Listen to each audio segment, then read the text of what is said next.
Assalamualaikum warahmatullahi wabarakatuh. Halo, jumpa lagi. Di video kali ini aku akan membahas soal P3K Bidan pada Ibu Nifas. Oke, langsung saja kita ke soal nomor 1. Salah satu kebutuhan dasar ibu masa nifas adalah eliminasi. Manakah pernyataan berikut ini yang tepat? A. BAK maksimal 6 jam postpartum, BAB maksimal 24 jam postpartum. B. BAK maksimal 8 jam postpartum, BAB maksimal 18 jam postpartum. C. BAK maksimal 10 jam postpartum, BAB maksimal 16 jam postpartum. D. BAK maksimal 12 jam postpartum, BAB maksimal 14 jam postpartum. Dan E. BAK maksimal 14 jam postpartum dan BAB maksimal 10 jam postpartum. Jadi, ibu postpartum dalam 24 jam pertama akan mengalami gangguan BAK dan BAB karena proses persalinan yang menghambat kerja ureter dan metabolisme tubuh, sehingga kondisi yang harus diwaspadai adalah ibu postpartum belum BAK maksimal 6 jam postpartum dan belum BAB maksimal 24 jam postpartum. Jadi sudah jelas ya, jawaban yang tepat adalah yang A. BAK maksimal 6 jam postpartum dan BAB maksimal 24 jam postpartum. Lanjut ke soal nomor 2. Nyonya M usia 35 tahun adalah ibu postpartum 6 minggu yang sudah mempunyai 3 anak. Topik penyuluhan yang tepat diberikan pada Nyonya M adalah A. Vitamin A, B. ASI eksklusif, C. Hygiene personal, D. Alat kontrasepsi, dan E. Tanda bahaya pada masa nifas. Jadi, ibu postpartum 6 minggu itu topik penyuluhan yang tepat adalah tentang alat kontrasepsi, karena paling utama adalah kita menanyakan tentang penyulit-penyulit yang dialami selama masa nifas, kemudian konseling tentang kontrasepsi. Jadi kalau vitamin A, ASI eksklusif, hygiene personal maupun tanda bahaya nifas itu kita sudah berikan konseling sejak kunjungan pertama. Jadi kalau postpartum 6 minggu itu berarti sudah masuk pada kunjungan keempat. Jadi jawaban yang tepat adalah yang D, alat kontrasepsi. Soal nomor 3. Suatu keadaan setelah plasenta lahir sampai kembalinya alat kandungan seperti semula disebut A. Nidasi, B. Konsepsi, C. Persalinan, D. Puerperium, dan E. Kontrasepsi. Jadi jawaban yang tepat adalah yang D. Puerperium, karena kalau yang A. Nidasi itu adalah masuk atau tertanamnya hasil konsepsi ke dalam endometrium.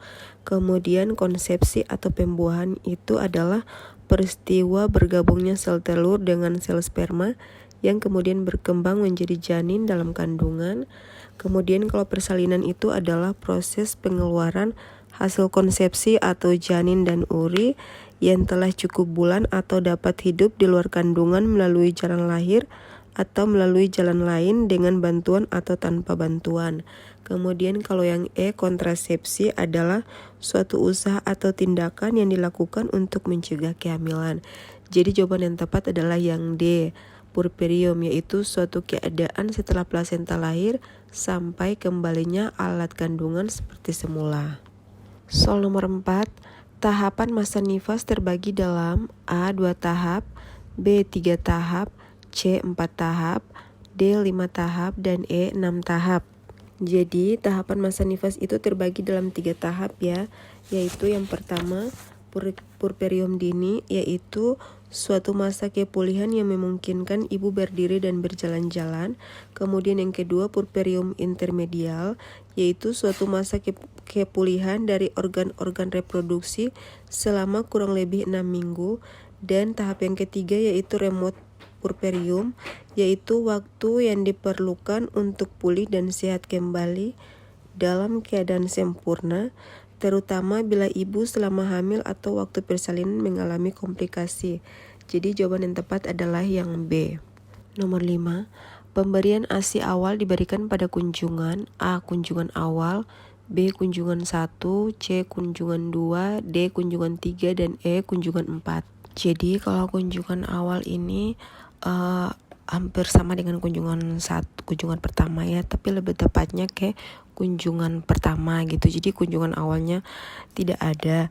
Jadi kalau kunjungan 1 itu asuhan yang diberikan 6-7 jam postpartum, antara lain mencegah perdarahan, masa nifas karena atonia-utri, kemudian mendeteksi dan mengatasi penyebab lain pendarahan, serta melakukan rujukan bila pendarahan berlanjut. Kemudian ketiga, memberikan konseling pada ibu dan keluarga tentang cara mencegah perdarahan yang disebabkan oleh atonia utri. Dan yang keempat, pemberian ASI awal.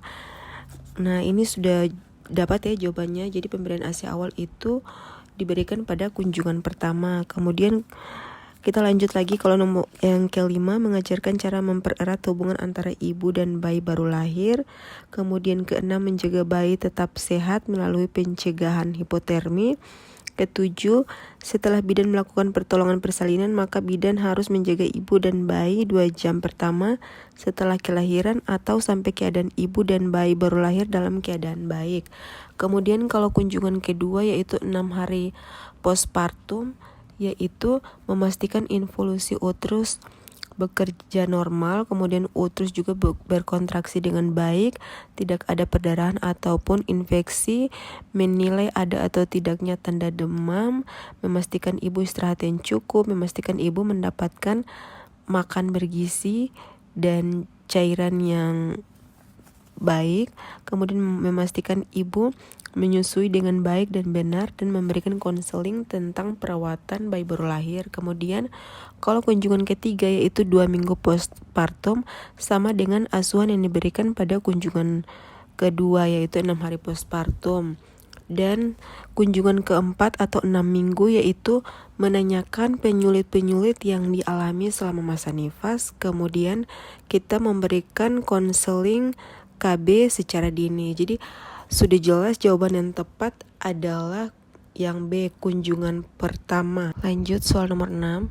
Air susu ibu matur yang mengalir pertama kali atau saat 5 menit pertama disebut A. PASI, B. formil, C. hinmil, D. ASI transisi, dan E. susu formula. Jadi yang mengalir 5 menit pertama disebut formil. Formil lebih encer, mempunyai kandungan rendah lemak dan tinggi laktosa, gula, protein, mineral, dan air. Selanjutnya air susu berubah menjadi hin milk. Hin milk kaya lemak dan nutrisi. Hin milk membuat bayi akan lebih cepat kenyang. Dengan demikian bayi akan membutuhkan keduanya, baik formil maupun hin milk. Jadi jawaban yang tepat adalah yang B. Lanjut soal nomor 7. Asuhan pada 6 hari pasca partum dapat diberikan juga pada saat kunjungan nifas. A. 2 jam pasca partum, B. 6-8 jam pasca partum, C. 2 minggu pasca partum, D. 6 minggu pasca partum, dan E. 3 bulan pasca melahirkan. Jadi asuhan pada 6 hari pasca partum diberikan juga pada saat kunjungan nifas 2 minggu. Jadi sama ya, asuhannya diberikan juga sama dengan kunjungan ketiga atau 2 minggu pasca partum. Jadi jawaban yang tepat adalah yang C. Nomor 8. Seorang ibu ketika tahu dirinya hamil merasa senang dengan kehamilannya dan timbul rasa sayang terhadap janin yang dikandungnya. Rasa sayang tersebut semakin kuat saat ibu tersebut berada pada masa awal postpartum yang dinamakan juga A. bonding, B. attachment, C. peran orang tua, D. respon orang tua, dan E. bonding attachment. Jawaban yang tepat adalah yang E, yaitu bonding attachment. Karena bonding attachment ini dinamakan juga sebagai ikatan kasih sayang. Nomor 9. Bidan melakukan kunjungan ke rumah Nyonya A yang merupakan klien postpartum pertama. Berdasarkan kunjungannya ini, bidan akan mengevaluasi permulaan hubungan seksual, metode KB yang akan digunakan, dan latihan pengencangan otot perut. Berdasarkan beberapa planning yang dilakukan bidan, diagnosis yang tepat adalah A. Nyonya A P1A0 postpartum 2 jam, B. Nyonya A P1A0 postpartum 6 jam, C. Nyonya A P1A0 postpartum 1 hari, D. Nyonya A P1A0 postpartum 6 hari, E. Nyonya A P1A0 postpartum 6 minggu. Jadi, kunjungan yang dilakukan bidan adalah memberi konseling KB dan latihan senam nifas, yang berarti bahwa bidan mengunjungi klien dalam waktu 6 minggu postpartum. Jadi, jawaban yang tepat untuk nomor 9 adalah E. Nyonya A P1A0 postpartum 6 minggu. Ya, soal yang terakhir, nomor 10. Involusi uteri berlangsung kira-kira selama A. 2 jam, B. 6 hari, C. 6-8 jam, D. 2 minggu, dan E. 6 minggu. Jadi, involusi adalah kembalinya rahim ke keadaan seperti sebelum hamil, membutuhkan waktu kurang lebih 6 minggu. Jadi, jawaban yang tepat untuk nomor 10 adalah yang E. 6 minggu. Baik, terima kasih. Itu tadi 10 soal tentang ibu masa nifas yang bakal keluar nanti di P3K, tes P3K bidan. Jadi buat teman-teman jangan lupa untuk terus latihan soalnya.